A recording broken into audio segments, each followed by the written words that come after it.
ఈ ఆషాఢం శ్రావణ స్పెషల్ మన ఎస్కేటీ gold and diamonds లో తక్కువ VA0 మేకింగ్ ఛార్జెస్ తో పాటు గోల్డ్ సేవింగ్స్ ప్లాన్ లో చేరితే ఉచితంగా 5 గ్రాముల వెండి నాణెం పొందే సువర్ణ అవకాశం. రేలంగి గారి గురించి పర్టికులర్గా మనం చెప్పుకోవాల్సిన విషయం ఏమిటంటే ఒక జీవితాన్ని ఒక సంఘర్షణని ఎదురీదిన వ్యక్తి అతను. అతనికి అంటే కొంతమంది రాజకీయాల్లో కానీ సినిమాల్లో కానీ నేను చూసిన 2 రంగాల్లో ఒక్కొక్కసారి ఊరికినే అదృష్టం కలిసి వస్తుంది. హఠాత్తుగా ఎమ్మెల్యేలు ఎంపీలు అయిపోతారు. కొంతమంది జీవితకాలం ట్రై చేసిన సర్పంచ్ కూడా గెలవలేరు. సినిమా ఫీల్డ్ కూడా అలాంటిదే.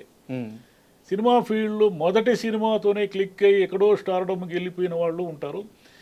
ఏళ్ల తరబడి పోరాడి పోరాడి పోరాడి హఠాత్తుగా ఏదో క్లిక్ అయిపోయి లైమ్ లైట్లోకి వచ్చిన వాళ్ళు ఉంటారు.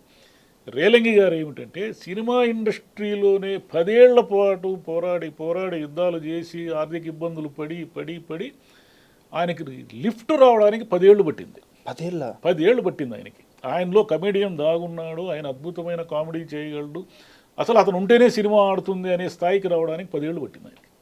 అంత ఆలస్యం ఎందుకేంది సార్? అంత ఆలస్యం ఎందుకు ఏంటంటే కరెక్ట్ ఆయన ఎప్పుడు సినిమా ఫీల్డ్లోనే ఉండరు. పుల్లయ్య గారి దగ్గర ఎప్పుడు పనిచేశారు. పుల్లయ్య గారి దగ్గర చిత్తజల్లు పుల్లయ్య గారి దగ్గర ఎప్పుడు పనిచేశారు. ఎప్పుడు 1933లో ఆయన కలకత్తాకు పోయి కృష్ణ తులాభారం అనే సినిమాలో ఏదో వాళ్ళని బతిమలాడి ఒక చిన్న వేషం తీసుకున్నాడు. ఆ సినిమాలో పరిచయమైన వాళ్ళు కాంచనమాల గారు ఉన్నారు, లక్ష్మీరాజ్యం గారు ఉన్నారు. పెద్ద పెద్ద వాళ్ళంతా ఆ సినిమాతో ఒక రేంజ్కి వెళ్ళిపోయారు. ఈయన మాత్రం ఆడే ఉన్నాడు. భానుమతి గారిని పుల్లయ్య గారు చెప్పారని ఒంగోలుకు వెళ్ళి భానుమతి గారిని తీసుకెళ్ళి ఆయనకు పరిచయం చేసి సినిమాల్లో నటింపజేసిన తర్వాత ఆమె పెద్ద స్టార్ అయ్యారు, స్టూడియో కొనుక్కున్నారు, రేలంగి గారు అక్కడే ఉన్నారు. అంజలీదేవి గారిని పరిచయం చేసింది ఈయనే. పరిచయం చేసిందంటే ఈయన సినిమాలు తీశాడని కాదు, ఆ ప్రాసెస్లో ఉన్న ప్రాసెస్. పుల్లయ్య గారికి అత్యంత ఆప్తుడు రేలంగి. ఒక ప్రొడక్షన్ మేనేజరు, ప్రొడక్షన్ వ్యవహారాలు చూసుకునే వ్యక్తిగా ఇదిగో వెంకటరామయ్య గారు అటు పోయి ఈ పనులన్నీ చేసి పెట్టిందంటే ఈయన పోయి అంజలీదేవి గారు పలానా బ్రహ్మాండంగా పాడతారు, కాకినాడలో ఉన్నారు అని ఆమెను తీసుకొచ్చి ఆమెను పరిచయం చేసి ఆమె గొప్ప స్టార్ అయిపోయారు.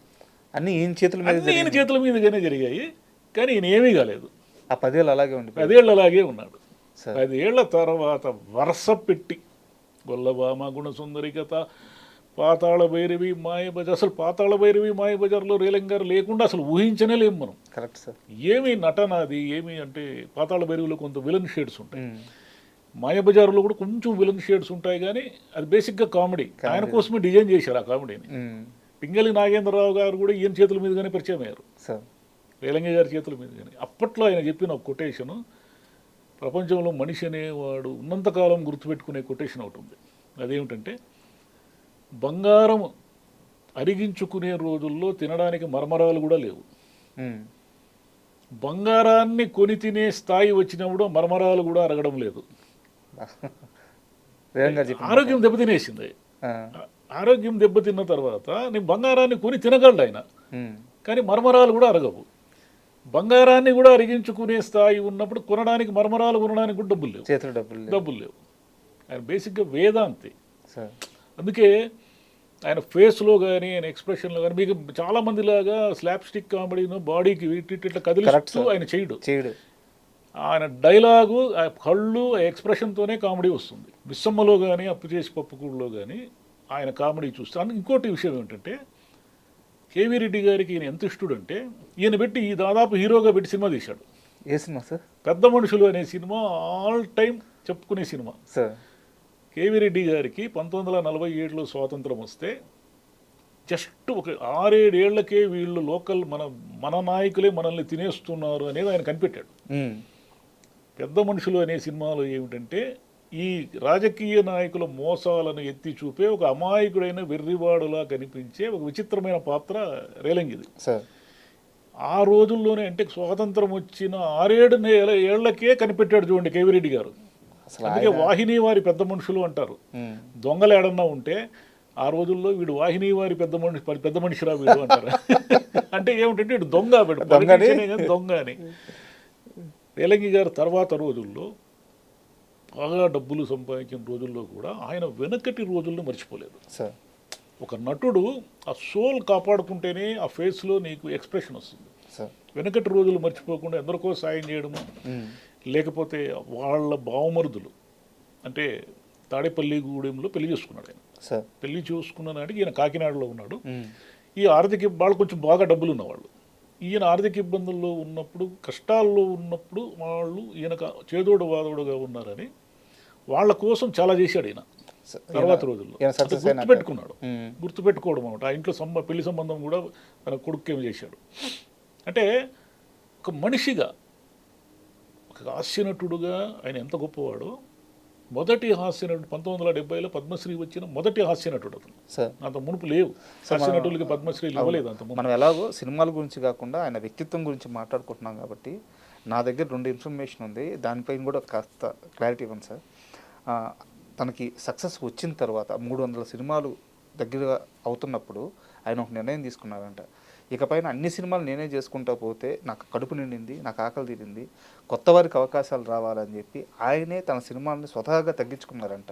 అవును, అసలు ఎవరు తీసుకుంటారు సార్ ఇలాంటి? పద్మనాభం గారికి, రాజబాబు గారికి ఒక రకంగా గురువుగా ఆయన ఈయనే అవకాశాలు ఇప్పించాడు. హీరోగా చేశాడు ఆయన. ఒక హాస్యనటుడుగా ఉంటూనే పక్కింటి అమ్మాయి అనే సినిమా తీశాడు ఆయన. తర్వాత రోజుల్లో మళ్ళీ చంద్రమోహన్ బాలసుబ్రహ్మణ్యం గారి కాంబినేషన్లో వచ్చింది అది పక్కింటి అమ్మాయి అనే సినిమా, చాలా ఏళ్ల తర్వాత, గ్యాప్ తర్వాత. అండ్ ఇంకోటి కూడా వచ్చేసి ఈ అవార్డ్స్ ఏదైతే ఉంటాయో వాటిల్లో నా పేరు మాత్రం మీరు పరిగణలోకి తీసుకోవద్దు, కొత్త వారిని ఎంకరేజ్ చేయండి అని ఆయనే తప్పుకున్నాడంట. దానికి కారణం ఆయన లైఫ్లో ఉన్న ఫిలాసఫీ. సార్ జీవితం ఎట్లుంటుందంటే, కొంతమంది తాము ఎక్కడి నుంచి వచ్చారు, ఎలా వచ్చారు టోటల్గా గుర్తుపెట్టుకుంటారు. ఏ స్థాయికి పోయినా గుర్తుపెట్టుకుని తమలాగా ఉన్న వాళ్ళందరికీ సాయం చేస్తారు. ఆ కష్టం నేను అప్పుడు పడ్డాను కదా, తన కష్టాన్ని ఇంకొకరికి వస్తే కనిపెడతాడు, అతను స్మెల్ చేస్తాడు, మరి వీడి కష్టాల్లో ఉన్నాడు అని. అది రేలంగి గారి తత్వం. కొంతమంది ఎలా ఉంటారంటే, తాము ఎక్కడి నుంచి వచ్చారో, ఎలా వచ్చారో పూర్తిగా మర్చిపోయి ఎట్టి పరిస్థితుల్లోనూ ఎవరికి సాయం చేయరు. అంటే మేమంతా కష్టాలు పడినప్పుడు ఎవడు చేశాడు మా కోసము, వాడు మనం అదొక తత్వం. మనం ఆ రోజు పస్తులు ఉంటే ఎవడన్నం పెట్టాడయా, మనం ఎందుకు పెట్టాలి వీళ్ళందరికీ అనే క్రూయల్గా ఆలోచించే వాళ్ళు ఉంటారు. ఒక రకంగా వాళ్ళ పద్ధతి కరెక్ట్, వీళ్ళ పద్ధతి కరెక్టే. ఎవరు ఎలా ఉండాలి అనేది వాళ్ళ లైఫ్లో అర్థం చేసుకున్న ఫిలాసఫీ లేదా వాడి జీవన తత్వాన్ని బట్టి ఉంటుంది. రేలంగి గారు ఏమిటంటే ఒక పెద్ద ఫిలాసఫర్ ఆయన. రాజబాబు గారికి కూడా ఉంది లక్షణం. సార్ అవును సార్, రాజబాబు గారు కూడా హాస్యం ఏమి చేసినా కూడా జీవితంలో ఒక రకమైన ఫిలాసఫీ. ఆ ఫిలాసఫీ ఆధారంగానే వాళ్ళు, రాజబాబు గారు కూడా అనేక మందికి సాయం చేసేవాళ్ళు. రేలంగి గారు కూడా ఏమిటంటే అనేక మందికి ఆయన సహాయం చేసినట్టుగా మనకి చాలా ఎగ్జాంపుల్స్ ఉన్నాయి. ఆయన కోసము సినిమా నటులందరూ తాడేపల్లి గూడెం వెళ్ళి అక్కడ ఆయనకు సన్మానం చేశారు. అంటే ఆయన కొంచెం ఆరోగ్య పరిస్థితులు తీర్చా రాలేదని. అలాగే డైలాగ్ కూడా ఆయనకి తన వీక్నెస్ తెలుసు. డైలాగ్ మిగిలిన వాళ్ళగా టపటపటపట చెప్పలేడు ఆయన. అందుకని డైలాగ్ను పట్టి చెప్తాడు ఆయన. అదే కామెడీగా మారింది. రేలంగి గారికి ఆయన వాళ్ళ నాన్నగారు ఎవరో సన్నిహిత బంధువులు ఎవరో చనిపోతే ఆయన వెళ్ళాడు. వెళ్ళి చనిపోయారు కదా అని ఏడుస్తున్నాడంట. రేలంగి గారు ఏడుస్తుంటే కూడా జనం నవ్వుతున్నారంట. అంటే వాళ్ళకి ఈయన కమేడియనే, ఆయన దుఃఖం వీళ్ళతో సంబంధం లేదు. అవునవును, ఏమి కర్మయ్య ఇది హాస్యనటుడుగా పుట్టకూడదయా అన్నాడంట. కనీసం మనకి ఏడుపును కూడా మనల్ని ఏడవనీరు వీళ్ళు.